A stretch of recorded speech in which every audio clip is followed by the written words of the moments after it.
બાળ મિત્રો, તમે ગાંધીધામથી વાપી જવાની મુસાફરીની તૈયારીના સરસ અહેવાલ લખ્યો. સૌને અભિનંદન. અને આજે કેરીઓ બારેમાસ પાઠના અંતમાં આપણને શું શીખ્યા, છેલ્લે થોડું યાદ કરીએ.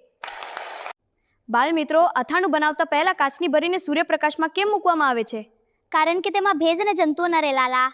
સૂર્યપ્રકાશથી બરણી સંપૂર્ણ સુકાઈ જાય, જેથી અથાણું લાંબો સમય સચવાય રહે.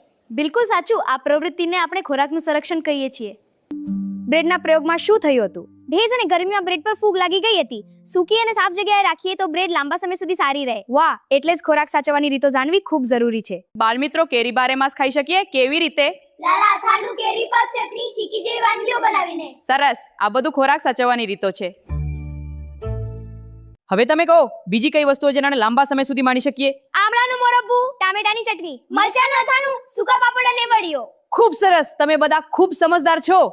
બાળકો, આજે આપણે શીખ્યા કે ખોરાક બગડે નહીં તે માટે તેને સાચવવાની રીતો જરૂરી છે. સૂર્યપ્રકાશમાં સુકાવવું અને સ્વચ્છતા ખૂબ મહત્વપૂર્ણ છે. આપણે ઋતુ મુજબ ખોરાકને અલગ રીતે સાચવી શકીએ અને આખું વર્ષ તેની મજા લઈ શકીએ. બાળ મિત્રો, એક નવા પાઠ બીજ અને બીજને સમજવા માટે અમારી સાથે જોડાયેલા રહેજો. આવજો મિત્રો.